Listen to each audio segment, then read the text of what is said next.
खुलुमबाय बेयो बड'लेण्ड इंखं टेलिभिजन दिनै 10 एप्रिल 2022 समबारखालि सानसेनि बरादखौ नोंथांमोननि खाथियाव लाबोदों आं सदानन्द दैमारिया।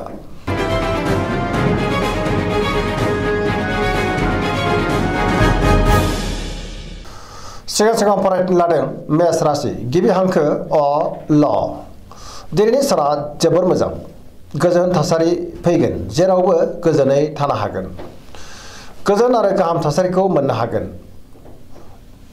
गुबुनजों मोजां सोमोन्दो लाखिनो रोंगोन मावनो लानाय खामानिखौ थि समावनो आरो गोरलैयैनो मावफुंनोबो हागोन गोसोखौ दिनै जोबोर गोजोननाय मोनगोन देहायाबो मोजाङैनो थागोन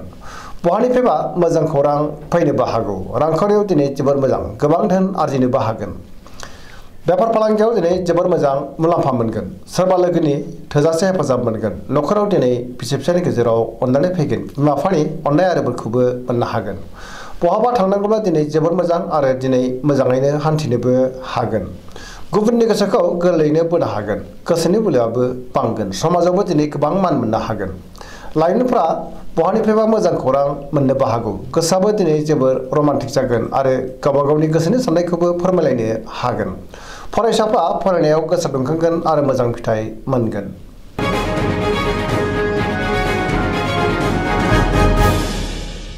वृष राशि गिबि हांखो इ उ ब दिनैनि साना मोजां आरो गाज्रिनि गेजेरजों बाबेरलांगोन सोरजोंबा रायखोमा जानोबो हागौ गोसोखौ दिनै जोबोर गोजोननायबो मोनगोन गोसोनि बोलोआबो बांगोन मावनो लानाय खामानिखौ मावफुंनो हागोन समाजाव मान मोनगोन रांखावरियाव बारा मोजां नङा नाङा फाङा खरसायाबो बांगोन गोबां धोन खहा जानांनोबो हागौ बेफार फालांगियाव दिनै बारा मोजां नङा नखराव बिसि फिसायनि गेजेराव अनलायनाय फैगोन देहाया मोजाङैनो थागोन गुबुननि हेफाजाबखौ मोननो हागोन जायखि खामानि मावा मानो मोनफ्रोमबो खामानिखौनो दिनै मावफुंलांनो हागोन सोरबा लोगोनि अनसायनाय मोनगोन गोसोनि साननाया जाफुंगोन पजिटिभ एनार्जिनि गोहोमबो गोग्लैनो हागौ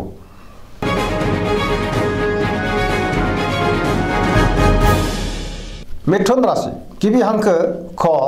स दिनैनि साना बारा मोजां नङा गोबां बिथिङाव खस्थ' मोननांनो हागौ गुबुननि अनसायनाय मोननो गोब्राब जागोन गुबुननि थाखाय नाङा फाङा जेंनायाव गोग्लैनांनोबो हागौ गोसोखौ जोबोर उसुखुथु मोनगोन गोसोआ दिनै जोबोर दरसि जागोन देहाया बारा मोजां थानाय नङा गोबां रोखोमनि देहायारि जेंनाजों मोगा मोगि जानांनोबो हागौ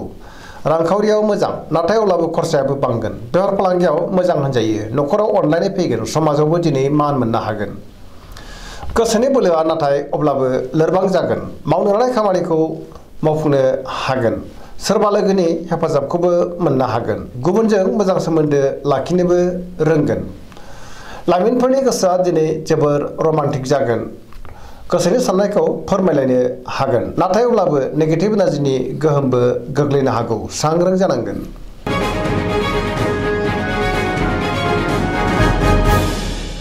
कर्कट राशि गिबि हांखो ड ह दिनैनि साना जोबोर मोजां सोरबा लोगोनि हेफाजाबखौ मोननो हागौ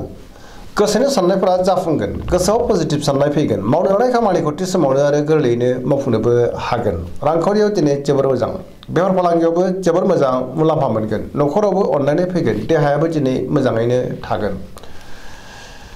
गुबुननि थाखाय गोबां मोजां खामानि मावनानै होनोबो हागोन आरो गुबुननिफ्राय हेफाजाबबो मोनगोन समाजाव गोबां मान मोननो हागोन फरायसाफ्रा फरायनायाव गोसो दुंखांगोन आरो मोजां फिथाइ मोननोबो हागोन लाइमोनफोरनि गोसोआ दिनै जोबोर खुसि जागोन आरो गावबा गावनि गोसोनि साननायखौबो फोरमायलायनोबो हागोन गुबुननि थाखाय गोबां मोजां खामानि मावनानै होनोबो हागोन आरो मान मोनगोन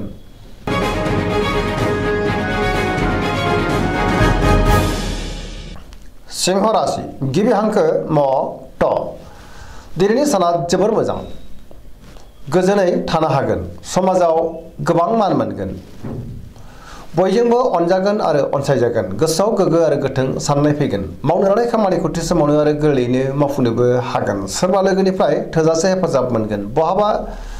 दावबायहैनो खाबु मोननोबो हागौ आरो मोजाङैनो हान्थिनोबो हागोन रांखावरियाव जोबोर मोजां नाथाय अब्लाबो खरसायाबो बांगोन मोननो गोनांखौबो मोननो हागोन बेफार फालांगियावबो दिनै जोबोर मोजां होनजायो गोसोनि साननायखौ गुबुननो फोरमायनोबो हागोन न'खराव दिनै बिसि फिसायनि गेजेराव अननानै फैगोन बिदा फंबायजों मोजां सोमोन्दो थागोन समाजावबो दिनै मान मोनगोन गुबुननि गोसोखौ गोरलैयैनो बोनोबो हागोन देहाया मोजाङैनो थागोन गुबुननि थाखाय गोबां मोजां खामानि मावनानै होनोबो हागोन पजिटिभ एनार्जिनि गोहोमबो गोग्लैनो हागौ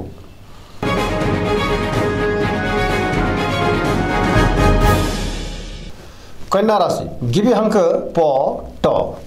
दिनैनि साना जोबोर मोजां गोजोन आरो गाहाम थासारि फैनो हागौ गोबां मोजां खाबु मोननोबो हागौ गोसोनि बोलोआ बांगोन गोसोआव पजिटिभ साननाय फैगोन गोथों आरो गोग्गो साननो रोंगोन गियाननि आंखाल जानाय नङा मोनफ्रोमबो बिथिङावनो दिनै जाफुंसारगोन रांखावरियाव जोबोर मोजां नाथाय अब्लाबो खरसायाबो बांगोन बेफार फालांगियाव मोजां होनजायो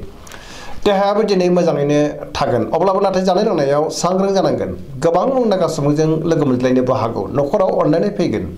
गोबां खामानियाव मुखुबबो थागोन सोरजोंबा बाख्नाय जानोबो हागौ गोसोखौ दिनै जोबोर गोजोननायबो मोनगोन पजिटिभ एनार्जिनि गोहोम गोग्लैगोन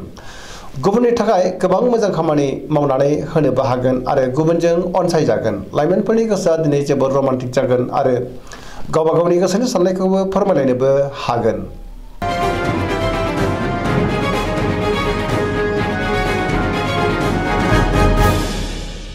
तुला राशि गिबि हांखो र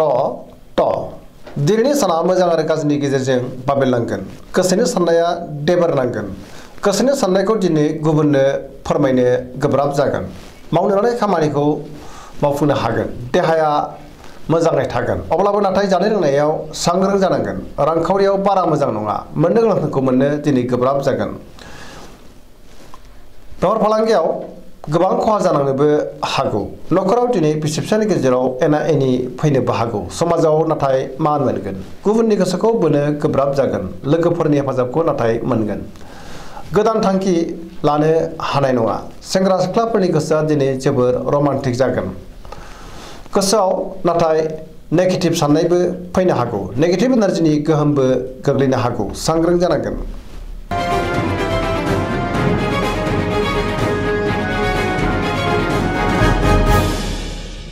वृश्चिक राशि गिबि हांखो न स दिनैनि साना बारा मोजां नङा गोसोखौ दिनै जोबोर गुलाय गुजाय मोनगोन समाजाव लोगो लेवा बांगोन सोरबा गोजाम लोगोजों बहाबा लोगो मोनज्लायनो हागौ गोसोआव गोनो गोथो साननाय फैगोन मावनो लानाय खामानिखौ थि समावनो मावफुंनो गोब्राब जागोन सोरनिबा हेफाजाब लानांगोन गुबुननिफ्राय हेफाजाबखौ मोननोबो हागौ गोसोनि साननाया नाथाय अब्लाबो देबारनांगोन गोसोनि बोलोआबो लोरबां जागोन समाजाव मान मोननो हागोन न'खराव अननानै फैगोन रांखावरियाव बारा मोजां नङा नाङा फाङा खरसाया बांगोन बेफार फालांगियाव बारा मोजां नङा गोबां खहा जानांनोबो हागौ देहाया मोजाङै थागोन गुबुननि हेफाजाबखौ मोननो हागोन फरायसाफ्रा फरायनायाव गोसो दुंखांगोन आरो मोजां फिथाइ मोननोबो हागोन लाइमोनफ्रा जोबोर रमान्टिक जागोन आरो गावबा गावनि गोसोनि साननायफोरखौबो फोरमायलायनो हागोन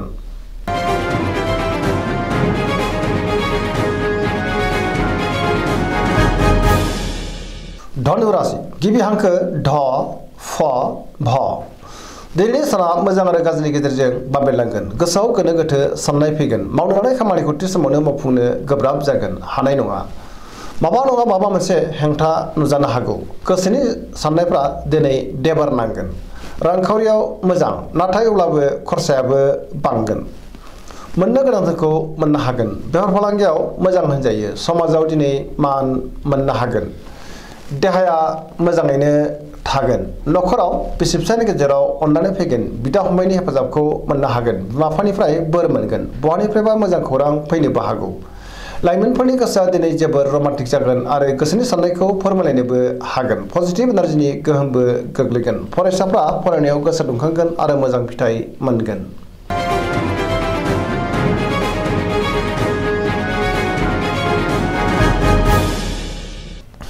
मकर राशि गिबि हांखो ख ज दिनैनि साना जोबोर मोजां गोसोनि बोलोआ बांगोन गोसोनि साननायाबो मोगथाङाव जाफुंगोन सिगांनि बबेबा आद्रा खामानिखौ दिनै मावफुंनो हागोन रांखावरियाव जोबोर मोजां आयाबो बांगोन मोननो गोनांखौ मोननो हागोन बेफार फालांगियाव दिनै जोबोर मोजां मुलाम्फा मोननो हागोन गुबुनजों मोजां सोमोन्दो लाखिनोबो रोंगोन गोब्राब खामानिखौ दिनै मावफुंनोबो हागोन गोदान खामानियाव आखाइ होजेननोबो हागोन आरो जागायजेननो हागोन न'खराव बिसि फिसायनि गेजेराव अनलायनाय फैगोन बिदा फंबायजों मोजां सोमोन्दो थागोन आरो बिसोरनि हेफाजाबखौ मोननो हागोन देहायाबो दिनै मोजाङै थागोन अब्लाबो नाथाय जानाय लोंनायाव सांग्रां जानांगोन सेंग्रा सिख्लाफ्रा गावबा गावनि गोसोनि साननायखौ फोरमायलायनो हागोन फरायसाफ्राबो फरायनायाव गोसो दुंखांगोन आरो मोजां फिथाइ मोनगोन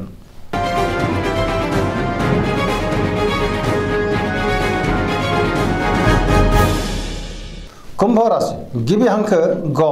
स दिनैनि साना जोबोर मोजां गोजोनै थानो हागोन गोसोआव बोलो बांगोन गोसोखौ दिनै जोबोर गोजोननायबो मोनगोन मावनो लानाय खामानिखौ थि समावनो आरो गोरलैयैनो मावफुंनोबो हागोन बहानिफ्रायबा मोजां खौरां फैनोबो हागौ गुबुननि थाखाय गोबां मोजां खामानि मावनानै होनोबो हागोन समाजाव दिनै मान मोनगोन गोबां मुंदांखा सुबुंजों लोगो मोनज्लायनोबो हागौ आरो गुबुननि अनसायनाय मोनगोन रांखावरियाव मोजां अब्लाबो नाथाय खरसायाबो बांगोन बेफार फालांगियावबो मोजां होनजायो देहायाबो मोजाङैनो थागोन न'खराव अनलायनाय फैगोन गुबुननि हेफाजाबखौ मोननो हागोन बिमा बिफानिफ्राय बोर मोनगोन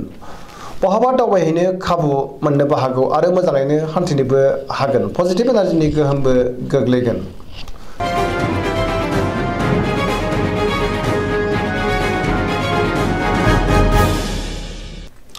मीन राशि गिबि हांखो ड स दिनैनि साना जोबोर मोजां गोसोनि बोलोआ बांगोन मावनो लानाय खामानिखौ थि समावनो आरो गोरलैयैनो मावफुंनोबो हागोन गोदान खामानियाव आखाइ होजेननोबो हागोन गोसोआव पजिटिभ साननाय फैगोन गोग्गो आरो गोथों साननो रोंगोन गियाननि आंखाल जानाय नङा गावनि गोसोनि साननायखौ दिनै गुबुननो फोरमायनोबो हागोन देहाया मोजाङै थागोन अब्लाबो नाथाय जानाय लोंनायाव सांग्रां जानांगोन रांखावरियाव मोजां आयाबो बांगोन बेफार फालांगियावबो दिनै मोजां होनजायो न'खराव बिसि फिसायनि गेजेराव अनलायनाय फैगोन बिदा फंबायनि हेफाजाबखौ मोननो हागोन सोरजोंबा बाख्नाय जानोबो हागौ लाइमोनफोरनि गोसोआ दिनै जोबोर रमान्टिक जागोन आरो गावबा गावनि गोसोनि साननायखौ फोरमायलायनोबो हागोन गुबुनजों मोजां सोमोन्दो लाखिनो रोंगोन फरायसाफ्रा फरायनायाव गोसो दुंखांगोन आरो मोजां फिथाइ मोननोबो हागोन धोरोमारि बिथिङावबो गोसो दुंखांगोन पजिटिभ एनार्जिनि गोहोम गोग्लैगोन गोसोनि साननाय आरो लुबैनाया दिनै मोगथाङाव जाफुंगोन सरासनस्रायै दिनै साना जोबोर मोजां आरो मोजाङैनो बारग'लांगोन दिनैनि राशि फरायनाया एसेनोसै जोबनायाव बेखौनो खावलायो जाहाथे नोंथांमोना सानफ्रोमबो जोंनि बे बड'लेण्ड इंखं टेलिभिजनखौ नायबाय थायो आरो साबस्क्राइब खालामो लोगोसे लाइक खालामो आरो शेयार खालामो एसेनोसै गोजोन्थों।